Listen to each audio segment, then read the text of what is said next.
There we go. Okay, we're on. Okay, my name is Carlton Cartwright. I'm the Executive Director for Veterans Memorial and Multicultural Histories Incorporated.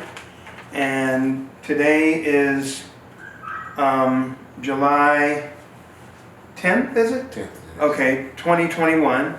And I'm at the home of, sir, what is your name? David J. Blake, Okay, Mr. Blake. And what branch of the service were you in? U.S. Navy retired, Okay, and when is your birthday? August 6, 1952. All right, and what year did you go in the service? Went in the service in April 23rd of 1978. What was your rank when you separated? I separated as E6. Okay. All right, and what were you doing before you went in? Where were you before you went in the military?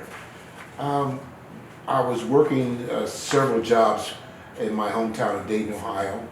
I had spent about a year and a half in the World Football League after leaving college at Ball State University. Okay, and were you a college grad when you went in the military? No, I was not. Okay. All right. So why did you choose that branch of the service? It was quite interesting. I was actually, it was a period of time that Ronald Reagan was the president, and the economy was very tough at the time. I had an infant son, and jobs were very tough in my hometown.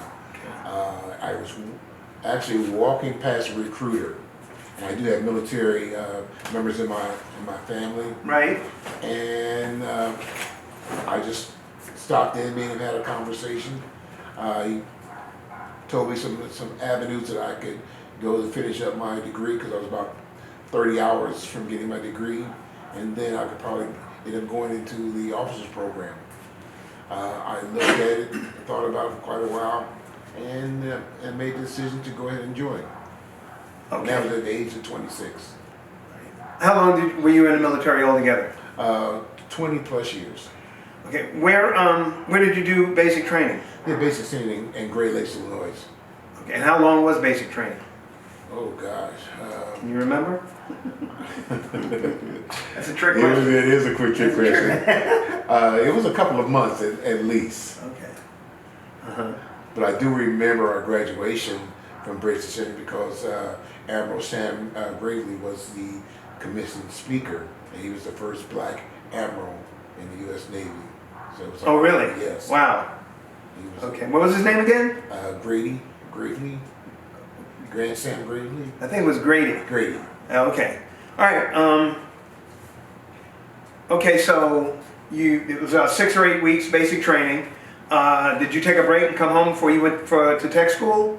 I went straight to tech school. Tech school was in Meridian, Mississippi, which I was training as administration and it's person pay and pay and personnel. Okay. And how long was your training? Training was about 3 months. 3 months? Yes. Okay. So that's 12 weeks. Did you or anybody else that you know between basic training and tech school, anybody get injured? Any injuries? No. Any fatalities? No, not at all. Good. Okay, so did you take a break and come home before you went to your first duty station? I sure did. Okay. I sure did. a little tired by A little tired about that, that's correct. Okay, I understand. Believe me, I understand. So, where was your first duty station? My first duty station, again, it was just kind of funny. I requested for the West Coast, and they sent me right back to Great Lakes. Oh, back to Great Lakes. Back to the Five Fingers. During the wintertime. Oh, boy. How long were you there? I was there for almost 2 years. And I take it your job was administrative? That's correct. I was in the finance center there at the Great Lakes station. Okay. Did you do any traveling? What year was that? Oh, God, that was 78. You're looking at 70, 79. Okay. All right, so 79 to 80, you were there? I was there. And Tell me about that tour. Oh gosh, it's basically that tour is basically like working just a regular civilian job. I was working in the finance center along with other military and also other civilians, and our main focus was to make sure that the military personnel got paid. Okay. Yeah. All right. Well, that was a winner. Yes. Okay. Money's important. That is very important. Okay. And let's just go back for a minute. Do you remember your in basic training and in tech school? You have any memorable incidences that occurred possibly while you were in basic training or tech school? You remember your instructors?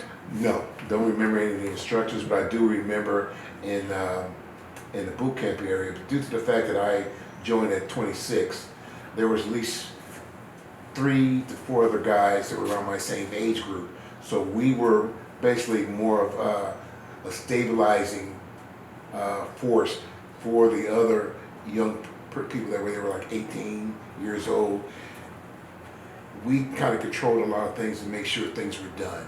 Okay. And so Sounds like you were in leadership position. very much so. Okay.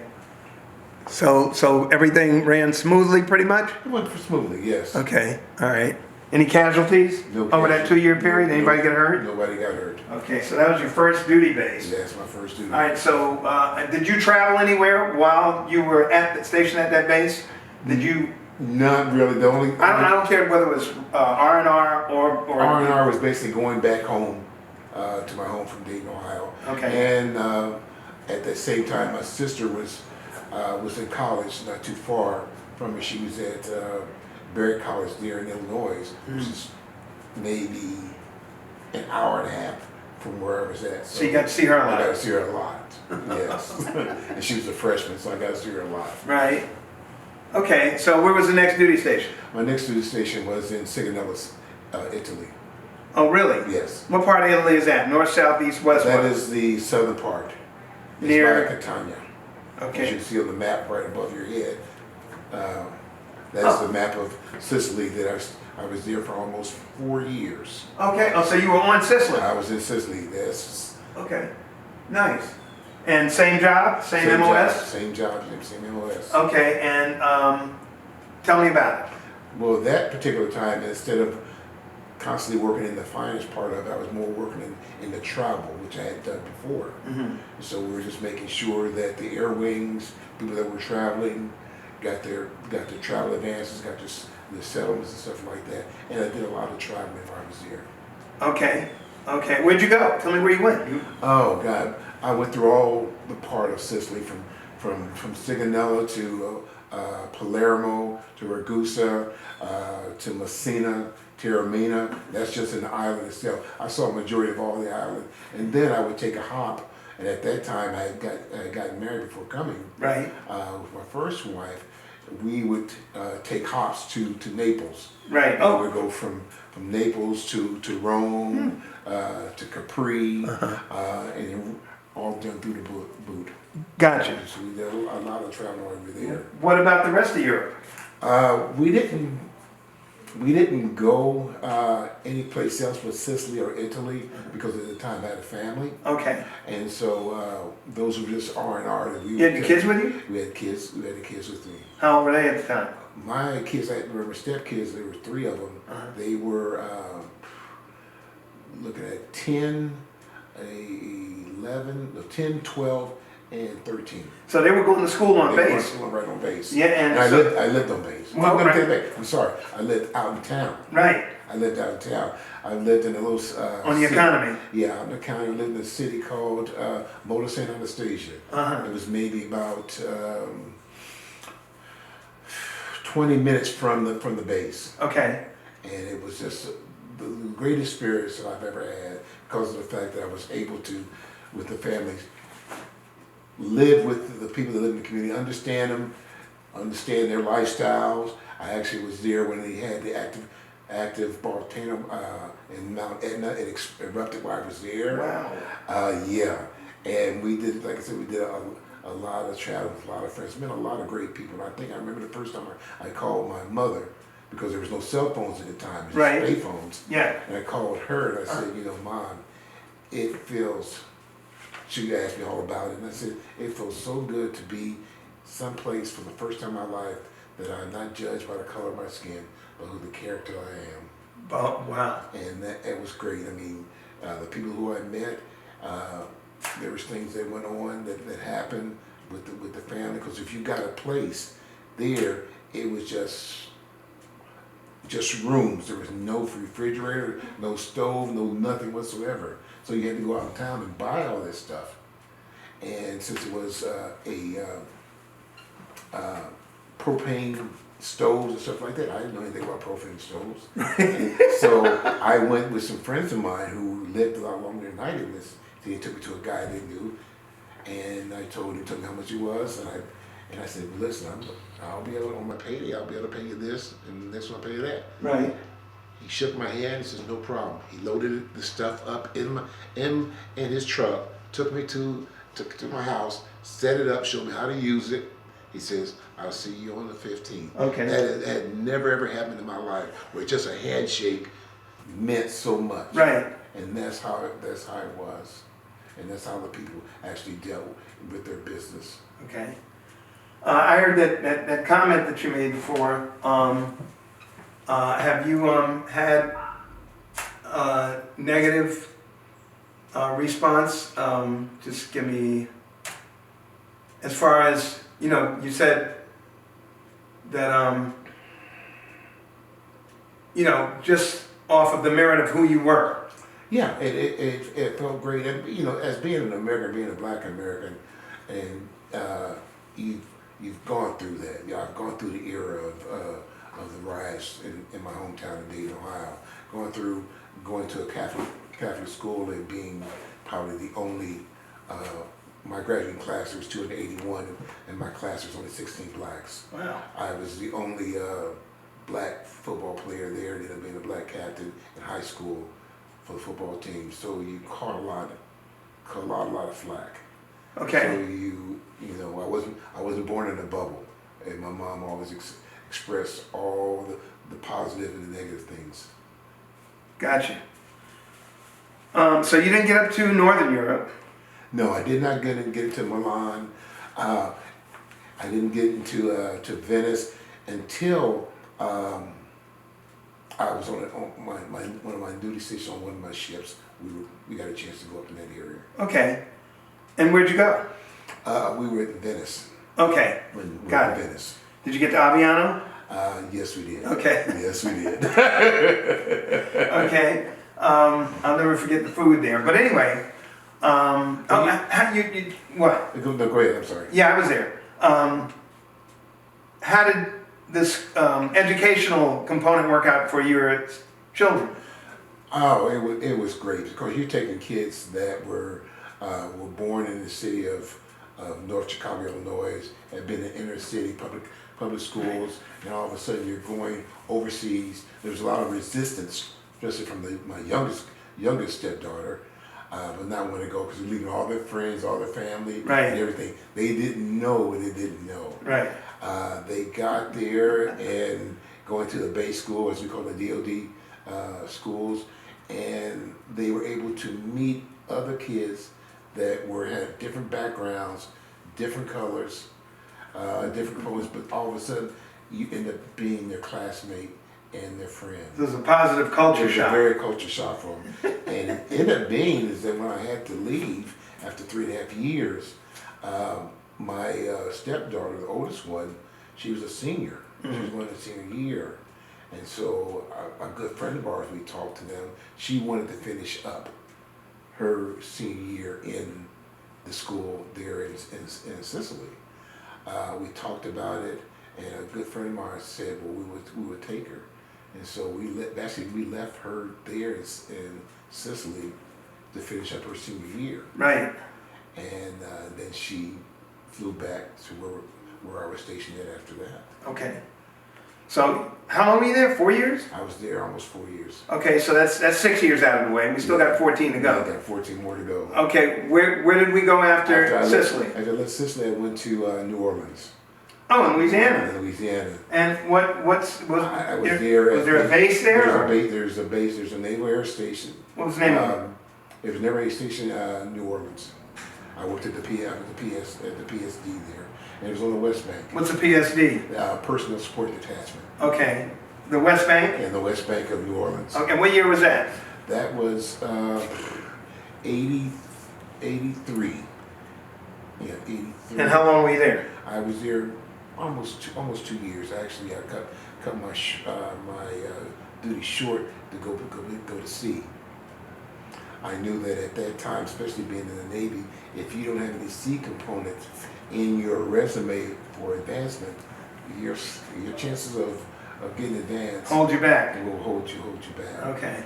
So that's when I left New Orleans. I actually left my family there in New Orleans because the son was getting ready to graduate there in New Orleans, and I left them there, and I went to Mayport, Florida. I went to USS Underwood, which was my first ship. Okay. It was an FFG.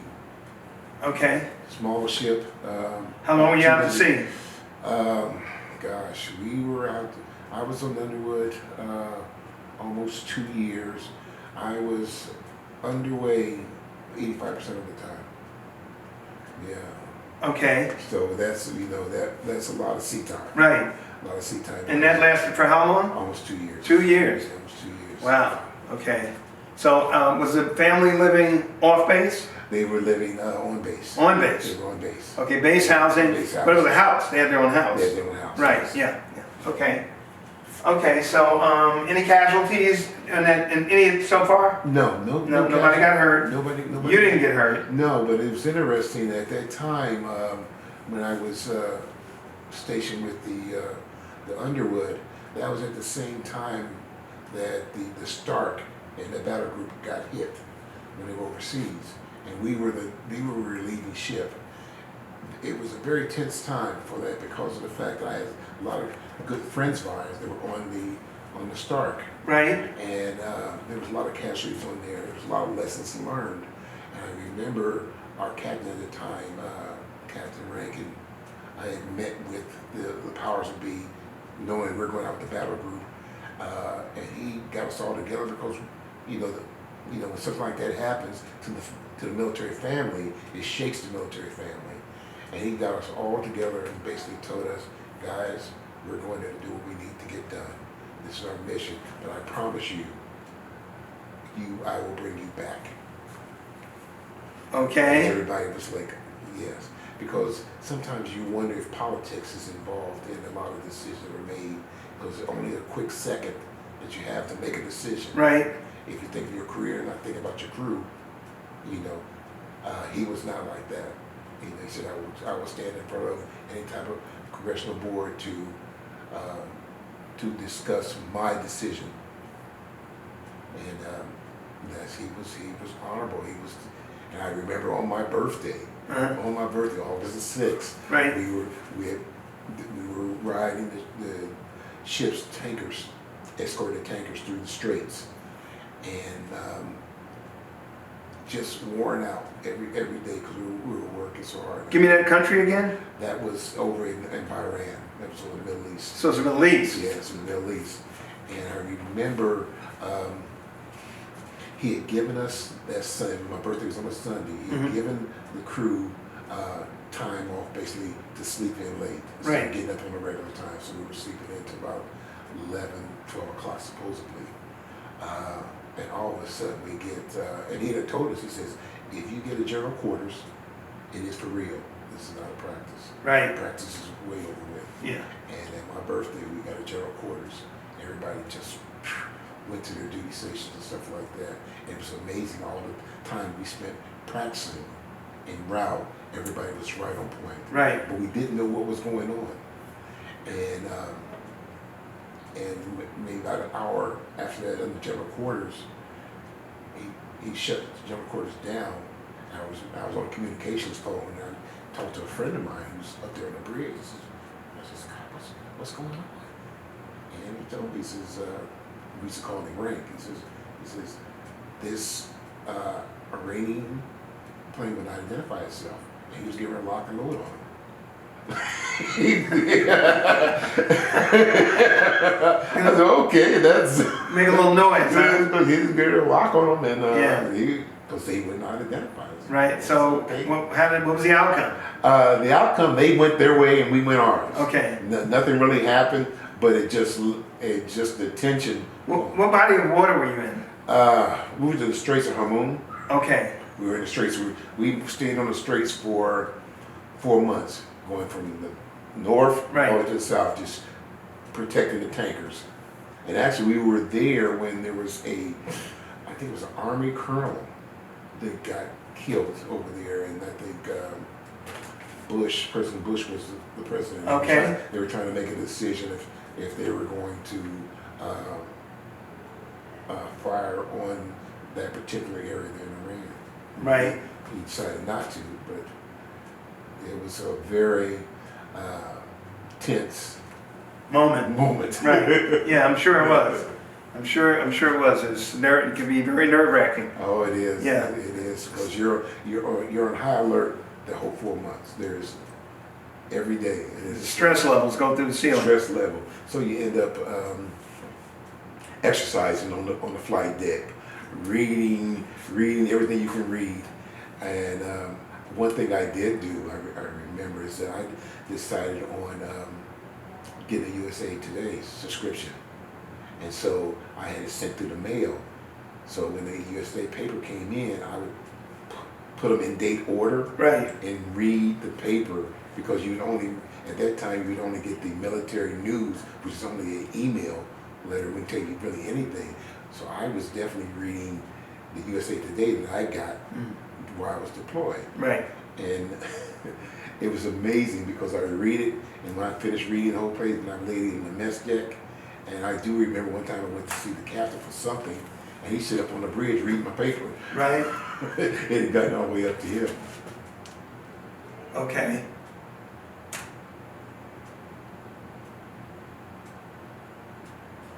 Okay, so how long, so you did for 2 years? 2 years. Okay, so at the end of that 2 years, thank God there were no casualties. No casualties whatsoever.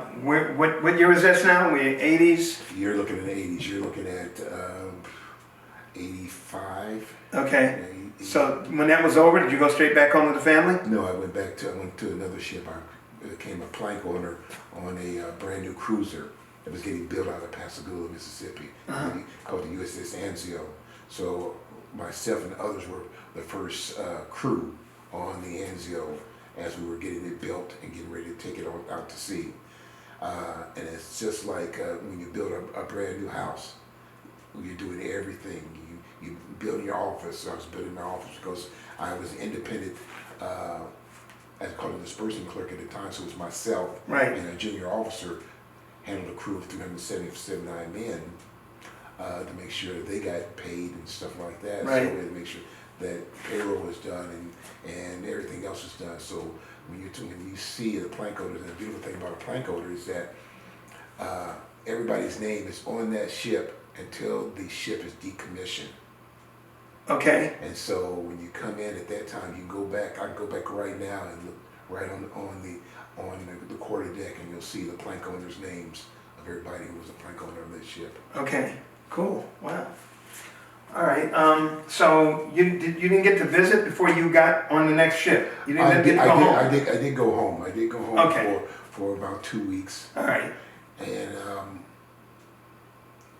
yeah, and there was breaks in between while I was on the Anzio, but that was an opportunity to, especially when I was looking at trying to get promoted even higher than what I was, right, to not only become a plank owner, take on a brand new ship, uh-huh, and do all the things possible, including getting my surface warfare pin, okay, which is extremely important.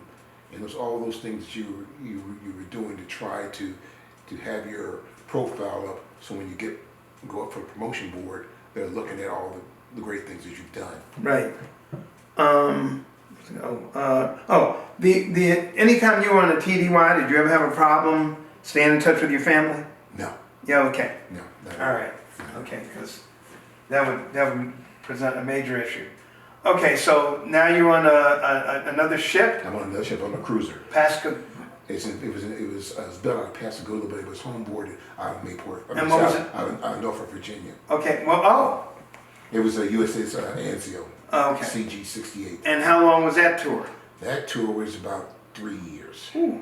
It was So about 3 where'd you years. get to go? Where'd you go? From Iceland to Africa to the Middle East, as I said. We went it was a brand new ship, and one of the things we did get a chance to do that very few ships get a chance to do is we were chosen to do a 6-month deployment with a NATO deployment cruise. Right. So we'd be the only American ship that was sailing with the Dutch, the English, the French, the Spanish, Portuguese, the Germans, and I think there was one other country. And what it was for 6 months, we were all as a deployed unit working together to see how we would handle any situations where we had to work together, even though we're from different countries and different languages. So we worked like for 6 months. We were doing that, which was outstanding because we spent a lot of time out to sea, but we got an opportunity to spend a lot of time in a lot of great ports, showing other countries, other citizens, what the NATO cruises are all about. Because a lot of people have never been on a ship, they've seen it from a distance. So we did a lot of visitation at the time. Okay. And how long did you say this new tour was? That tour with the tour with the Anza was 3 years, but that deployment was 6 months. Okay. That was just one of the many of the deployments. So you had all of these ports that you stopped at. Yes. Okay, tell me about them. Oh God, they were. You're talking about. We had Norway, Denmark, the UK, Germany, Spain. We were just going all, and it was great. And then the beautiful thing about it, we got a chance to. They had a thing called an exchange. So you would put your name on a list, and you would exchange at least a couple of days of duty with one of your neighbor ships. Okay. So I got a chance to spend at least 2 or 3 days on board the Dutch ship. I chose that just to see how they operated.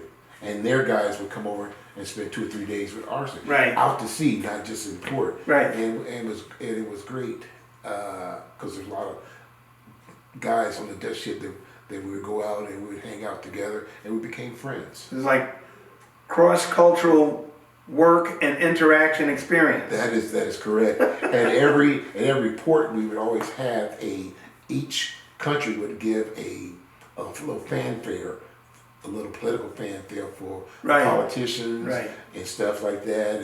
And everybody had alcohol on their ship but us.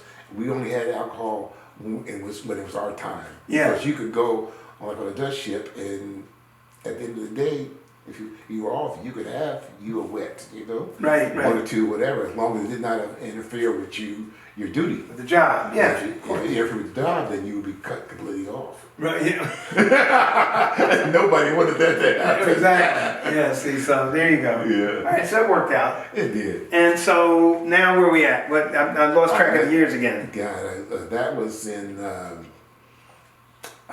80. That was 85, 87. Okay. And then I left the Anzio and went to Charleston, South Carolina. Okay. So I was at the Personal Support Detachment there, working in the Finance Center, and that was Family come live with you? family at that time. The family was not there. Okay. Okay, and so it was just myself at that time. Right. Yeah. Where were they at now? They were in New Orleans? They were in Jacksonville. Oh. They were in Jacksonville. Well, they weren't too far away then. It wasn't that far away. Right. But the family cohesion, since I had been gone Right. 85% of the time, Yeah. it kind of went south on us. But it's it happens. Yeah. It's just when you're constantly going 85% of the time out to sea. they always say the hardest job for a military wife is being a military wife. Yeah. You do everything. Some can take it, some can't. Right. That's right. Yeah. And that's tough. Yes, it is. That is tough. That can It be is very true. difficult. It is very difficult, and I take my hat off to any spouse, military spouse who's had to deal with deployments, being away, trying to be the father, mother, preacher, whatever you want to call it, Right. to keep things afloat. And that's basically what happened in our situation. But that was good. We were still, the kids got a chance to go abroad, to do things. They've grown, and it's been good. So my time in Charleston was kind of winding down my military time at the time. Right. Yeah. Now I did do on one of my breaks, I did do a recruiting stint in my hometown of Dayton. What they wanted to do is to allow military members to come back and do, it's added leave, it's like a TDY there. Right. And talk to a lot of high schools, talk to a lot of businesses about the advantages of being in armed services.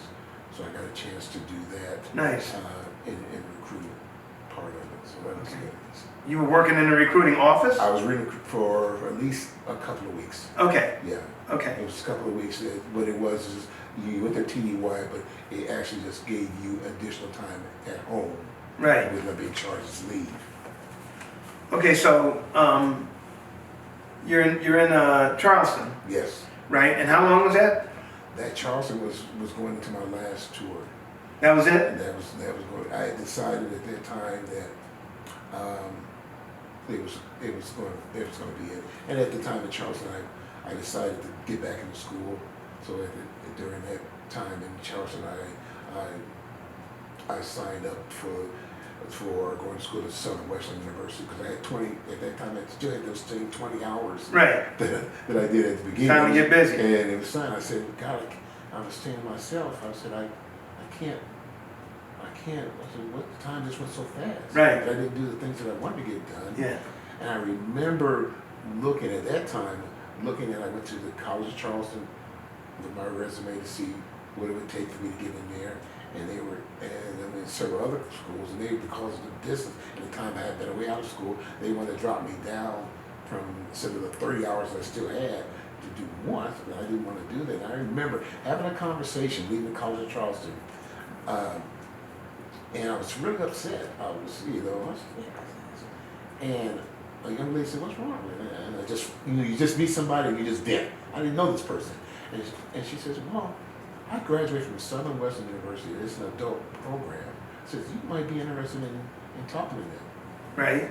And so I called them and I went there, and it was just for working adults that had working experience, and that's where I ended up getting my bachelor's from Southern Western. What'd you get a bachelor's in?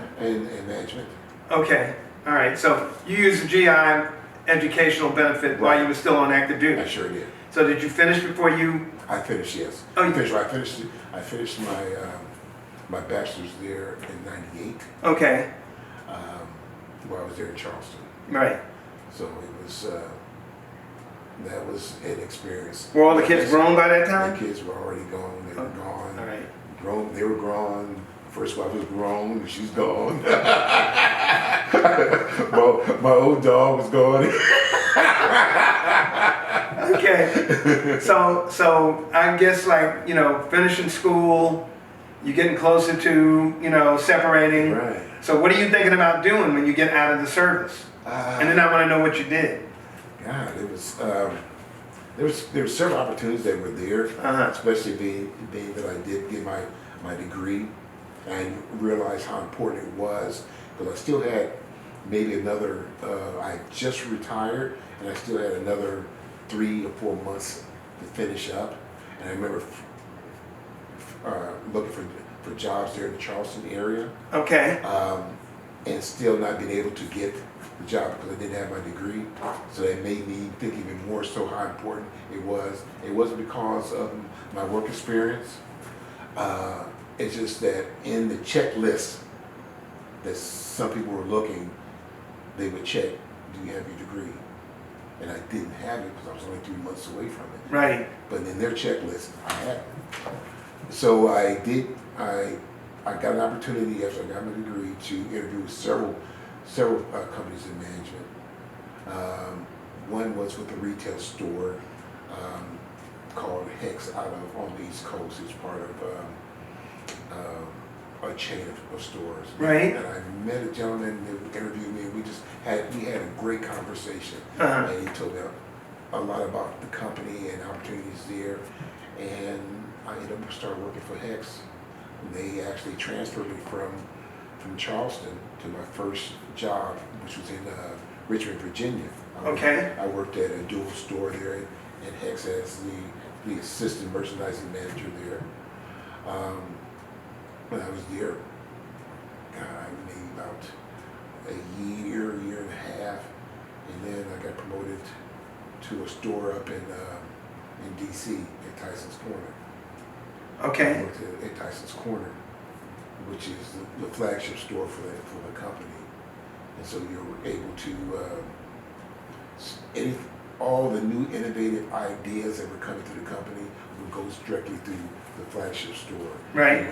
So you get a lot of visits, you got a lot of new products coming in here that you had to activate and stuff. So it was very challenging, but it was very rewarding.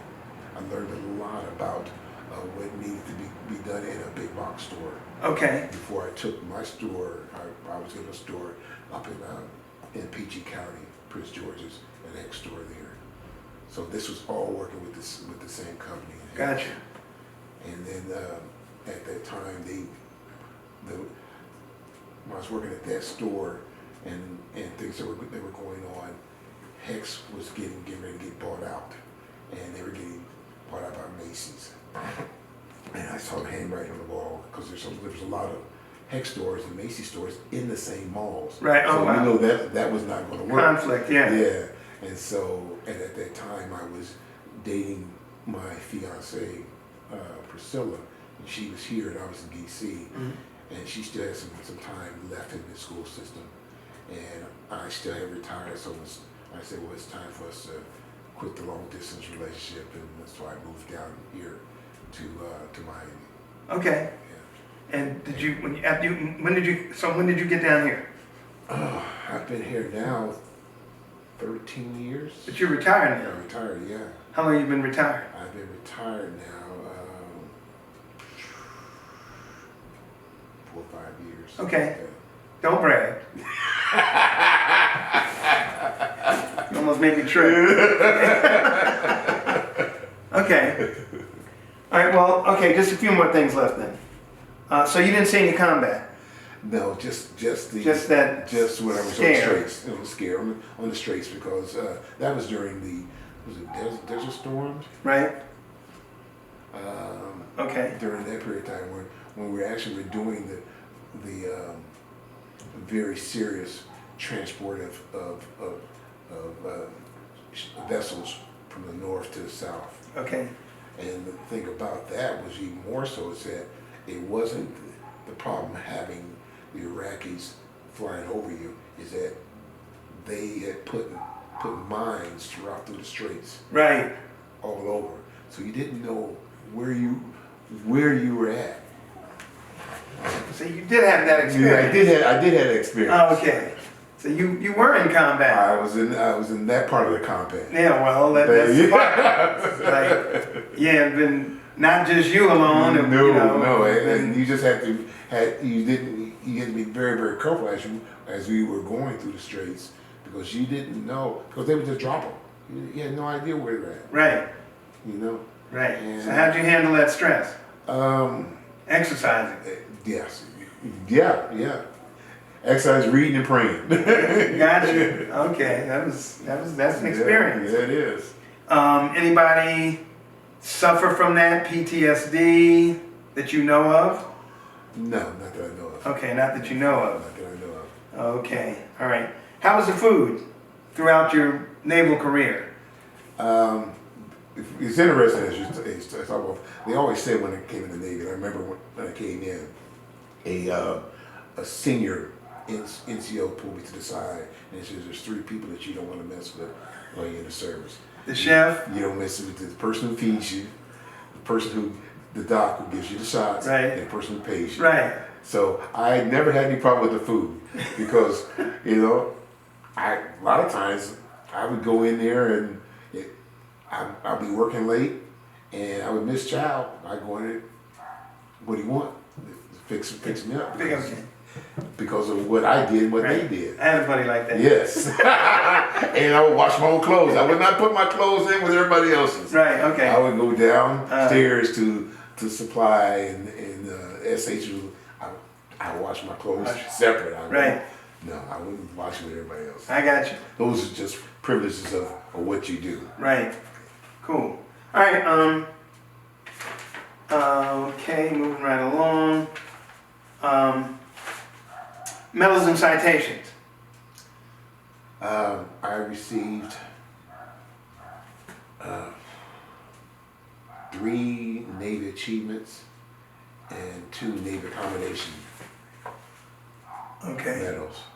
I received the enlisted surface warfare pin and 4, 5 honorable pins for good conduct. Okay. Conduct pins. Okay.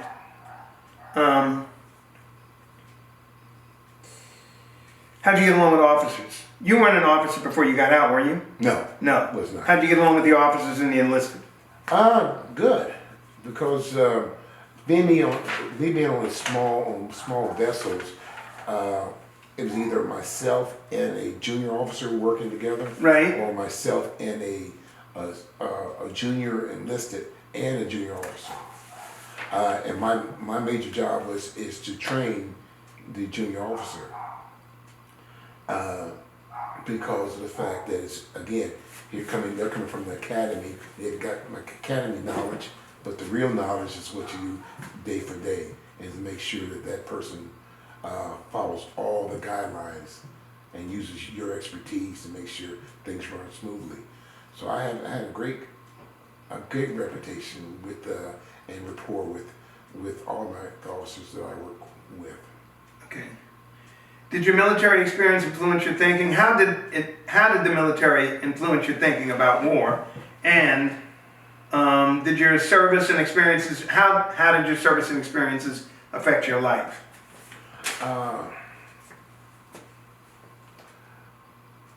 How's it affect me as far as my outlook on war? Mm-hmm. I've always felt, even being having military personnel in my family and myself, is that our young people need the discipline of being in the military, the understanding that what it means to be loyal, it means to be thinking of this other than themselves, and that is a lot of the things that the military teaches you on how to get along with each other, but how to be accountable for jobs that are given to you.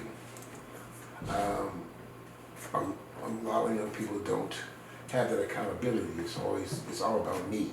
Right. And in the military, it can never be about me. It always be about the unit in itself. So I was able to meet and discuss and to tutor and to mentor a lot of young junior enlisted in my service time, and especially the ones who this was their first tour. They're very, very green, not understanding how life is about, and knowing that this is a job we have to do, you know. And we always believe that there's a check written with your name on it. There's going to be one time that check's going to be cashed. Right. I hope it never does, but that is when you sign up. That check is written in your name. So that thing happens, and what it's done for me as a person, it's allowed me to look at my life and what my country has given me. It's given me an opportunity to be a better man. Right. It's allowed me to be a better leader, a better mentor to others, and be able to hold not only myself accountable, to hold others accountable. Mm-hmm. You know, don't ask anything from someone that you won't do. Right. And that's kind of been a motto that I've kind of picked up in the military and it's carried on. You know, I've always believed in, you know, I can always say this is, I don't do CP time. It's, you know, if you're not in the seat 5 minutes prior to what you're supposed to be in, you're late. Right, gotcha. So when we're going, or whether we're going to church or going somewhere, I say, I'm like, are you ready? I'm ready to go. I'm ready to go. But that is something that I've picked up about punctual, being on time. You spoke about it a couple of times when I asked you, as we're closing, about any racial experiences, negative or positive. But, you know, what was your experience? How were you treated throughout your Navy career? From your perspective, how did that go? In the framework of the military, when I was there, you did have your bumps here and there with individuals, because you have individuals from different backgrounds, different parts of the country, but you're able to work it out. Right. Okay, you're able to work it out and understand. But I do remember one. I was on duty at the time, and that was actually in Savannah, Georgia. We were in Savannah, and we for a pit stop there, and a lot of the guys went to one of the clubs, and the bouncers were very aggressive to them.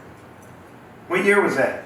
Oh my gosh! Was it in the 90s or 80s? That was in the 90s. Okay. Early 90s. Mm-hmm. And so what ended up happening is that they didn't realize, because we didn't have to wear we did have to wear a uniform at the time in the club. So they were treating the black patrons a lot harder. So it's grabbing their wrist, putting their wristbands on, like wait, what's going on?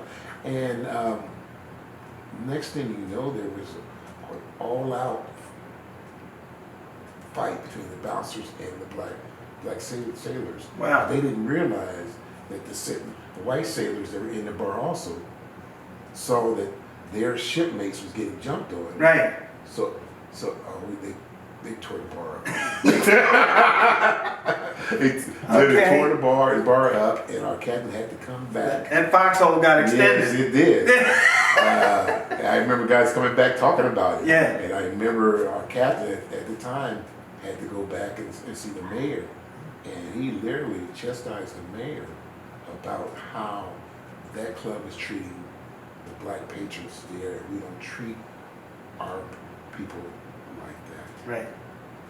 And just one more time, where was that? That was in Savannah. Savannah, Georgia. Savannah, Georgia. Okay. Yeah. Well, I want to thank you for your service. Thank you. And I want to thank you for a great interview. And if you don't, do you feel like you left anything out that you wanted to express? No. You we good? I feel good.